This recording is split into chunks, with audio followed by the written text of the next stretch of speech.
Bonjour, dans cette vidéo je te présente le Reine du Père Noël. C'est de Bernard Morard. C'est pas une des plus faciles, mais qu'est-ce qu'elle est chouette. Pour l'avoir déjà testée en maternelle, elle n'est pas forcément facile à chanter pour les petits, mais alors qu'est-ce qu'ils l'aiment bien. Tu as vu, je suis encore en capot 3 parce que c'est comme ça que je l'ai jouée sur Instagram. Et c'est comme ça que je te conseille de la chanter si tu veux que les enfants chantent avec toi. Maintenant, si tu veux simplement leur chanter pour leur faire plaisir, tu peux tout à fait l'enlever. Ça fonctionnera aussi. Ce sera juste plus grave et du coup peut-être plus facile pour toi à chanter. Je te la propose en 4 accords. La mineur, mi septième, la majeure et ré mineur. Tu as vu le la majeur, je te l'ai encadré. Ah oui, parce que comme mes la sont verts dans mes syllabes surlignées, il fallait que je le démarque. Donc, dans mes paroles surlignées, lorsque tu verras une syllabe qui est encadrée, je te l'ai même mise en gras, ben ça voudra dire que c'est un la majeur et non pas un la mineur. En parlant de syllabes surlignées, je te les mets là au-dessus.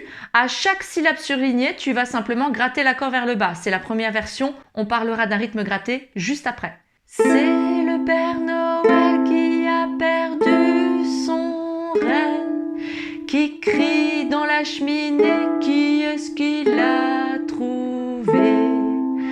Et le Père Fouettard qui se prend pour une star. Votre reine n'est pas perdue, mais je crois qu'il a trop bu. Père Noël, où vas-tu?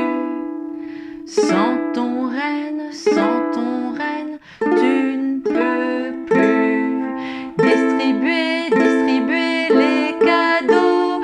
Tu ferais mieux de rester au chaud. C'est particulièrement cette accélération qui plaît beaucoup aux enfants. Concernant la rythmique, je te propose un rythme des îles dans le couplet. Dans le refrain, il y aura plusieurs choses, donc on en parle après. Donc ce rythme des îles sur la mineure. Sur Insta, j'ai même rajouté des chunks, donc des moments où j'étouffe les cordes. T'es pas obligé. Le rythme des îles classique fonctionnera très bien aussi. D'ailleurs, je vais te le faire comme ça. Chaque syllabe surlignée, c'est le moment où tu joueras le premier mouvement vers le bas de la première case.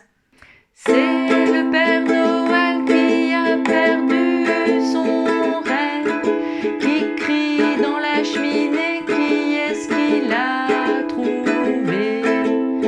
Et le Père Fouettard qui se prend pour une star. Votre reine n'est pas perdue, mais je crois qu'il a trop bu. Pour le refrain, il y aura des moments où on va simplement gratter l'accord vers le bas à chaque syllabe surlignée et d'autres moments où on fera un rythme ballade. Le rythme ballade sur mi septième par exemple. Donc tu grattes vers le bas, tu remontes à vide, tu grattes vers le bas et tu remontes en grattant. Chaque syllabe surlignée correspondra au premier mouvement de la première case et dans cette démo, je vais te les faire sans les chunks. Donc on commence avec simplement des accords tirés vers le bas à chaque syllabe surlignée. On peut justement ralentir au début du refrain pour accentuer l'effet d'accélération par la suite. Père Noël, où vas-tu? Le rythme ballade, on va le faire à chaque fois sur les 2 premiers accords de chaque phrase. Sans ton renne, tu ne peux plus. On accélère un petit peu. Distribuer les cadeaux. Et on y va franchement. Tu ferais mieux de rester au chaud. Voilà, j'en ai fini avec ce tuto. Il est un peu plus compliqué que ceux d'habitude, donc j'espère que tu ne te sens pas découragé. N'oublie pas, ce qui compte, c'est le plaisir avant tout. Donc entraîne-toi sur la première version, celle où tu grattes simplement l'accord vers le bas. Va lentement, prends du plaisir, ça va le faire. Maintenant, si t'es grand, extra, méga débutant et que c'est vraiment trop compliqué pour toi, dis-le moi en commentaire. Il y a moyen que j'enlève un accord et 2-3 syllabes surlignées, ça passera mieux. Ce sera plus facile à jouer et tout aussi efficace. Et puis en attendant de te lire, je te dis à demain!